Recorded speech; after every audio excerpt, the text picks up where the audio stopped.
ამ ვიდეოში ჩვენ ვისაუბრებთ სტეროიდების ხანგრძლივი გამოყენებით გამოწვეულ თირკმელზე და ჯირკვლის უკმარისობაზე. ეს ჩვენი თირკმელებია. თითოეული მათგანის ზემოთ მდებარეობს ორგანო, რომელსაც ეწოდება თირკმელზე და ჯირკვალი.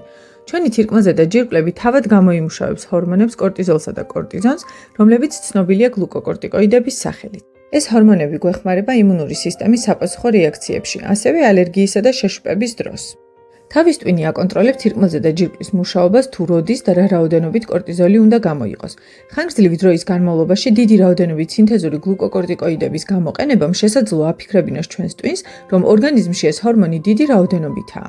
ამ დროს ტვინი გადასცემს სიგნალს თირკმელზე და ჯირკვალს, რომ შეწყვიტოს ამ ჰორმონის გამოყოფა.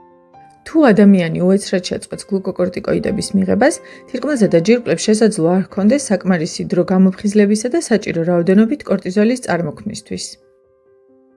გლუკოკორტიკოიდებით, იგივე სტეროიდებით გამოწვეული თირკმელზე და ჯირკვლის უკმარისობა შესაძლოა განვითარდეს მედიკამენტის მიღების ფორმის მიუხედავად. არ არის ცნობილი უსაფრთხო დოზა. თუ ადამიანი იყენებს სტეროიდებს და აღენიშნება დაღლილობა, გუნთებისა და სახსრების ტკივილი ან სხეულის მასის კლება, ექიმმა შეიძლება ეჭვი მიიტანოს თირკმელზე და ჯირკვლის უკმარისობაზე.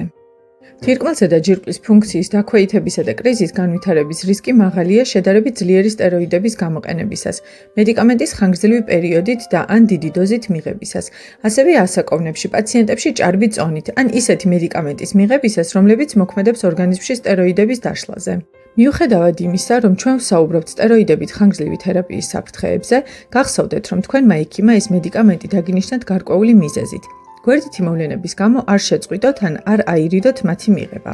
სწორედ ამიტომ ექიმები თანდათანობით ამცირებენ დოზას და ამავდროულად ამოწმებენ, თუ როგორ მუშაობს თქვენი თირკმელზე და ჯირკვლები. მაგრამ თუ თქვენ იღებთ სტეროიდებს ხანმოკლე პერიოდით, 60 კვირაზე ნაკლები დროით, როგორც წესი შესაძლებელია მათი უეცარი შეწყვეტა.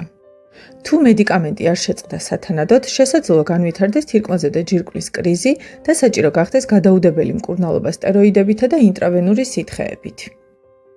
თუ შეამცირებთ სტეროიდის დოზას თქვენი ექიმის რეკომენდაციის მიხედვით და ამ ფონზე არ გექნებათ თირკმელზე და ჯირკვლის უკმარისობის სიმპტომები, როგორც წესი შემდგომი კვლევები არ დაგჭირდებათ.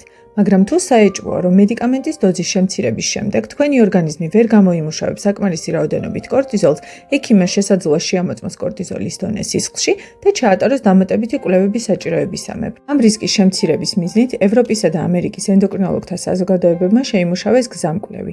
მეტი ინფორმაციისთვის დაასკანერეთ QR კოდი.